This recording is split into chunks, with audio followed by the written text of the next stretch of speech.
কোনো শব্দ করবে না, কোনো জিনিস করাবেন না। করার পর চুরি ধরে ধরে ধরে আর মায়েরে নির্যাতন করছে। এই ন্যাক্কারজনক ঘটনা ঘটিয়েছে।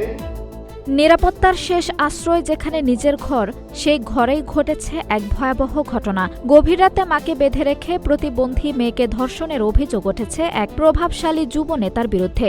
ঘটনাটি ঘিরে আতঙ্ক ও ক্ষোভে ফুঁসছে লক্ষ্মীপুরের রামগঞ্জ।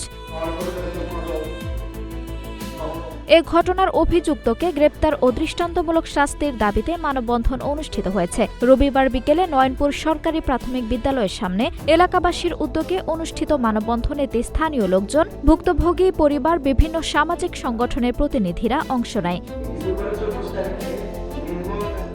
মানববন্ধনে বক্তারা বলেন, রাজনৈতিক পরিচয়ের আড়ালে থেকে এমন অপরাধ কোনোভাবেই মেনে নেওয়া যায় না। একজন প্রভাবশালী যুবনেতার বিরুদ্ধে এ ধরনের অভিযোগ পুরো সমাজের জন্য একটি ভয়ঙ্কর বার্তা।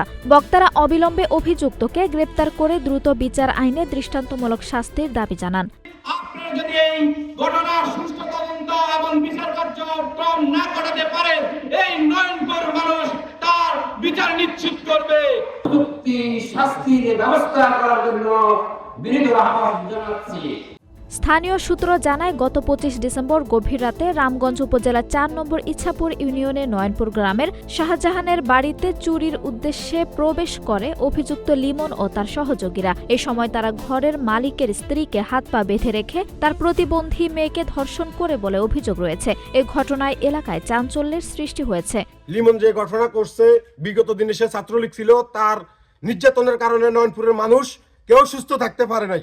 এখনো সে যে ঘটনাগুলো করতেছে 34শে জুলাইয়ের পর, এগুলা মেনে নেওয়ার মতো না। আমাদের নয়নপুর গ্রাম আমরা ঐক্যবদ্ধ আছি। লিমনকে যে যে জায়গায় পাইবেন, যেভাবে পাইবেন, আইনের আওতায় নিয়ে দেওয়ার জন্য সবার কাছে আমাদের অনুরোধ রইল।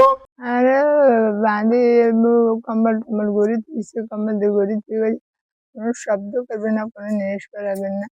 করার পর চুরি ধরে ধরে ধরে আর মায়েরে নির্যাতন করছে। আর বাঁধে কম্বল দিয়ে গড়ি দিয়েছে। কে নির্যাতন করছে? নেবেন না, লগে কেউ ছিল? লাগে আসলে আর একজন। এ বিষয়ে রামগঞ্জ থানার পুলিশ পরিদর্শক আব্দুল জলিল বলেন, ইতোমধ্যে ভিকটিমের মেডিকেল পরীক্ষা সম্পন্ন হয়েছে এবং তার বাবা মোহাম্মদ শাহজাহান বাদী হয়ে রামগঞ্জ থানায় একটি ধর্ষণ মামলা দায়ের করেছেন। অভিযুক্তরা পলাতক রয়েছে, তাদেরকে গ্রেপ্তারের জন্য পুলিশি অভিযান চলছে। আঞ্জুম হক আরবি, নাগরিক প্রতিদিন।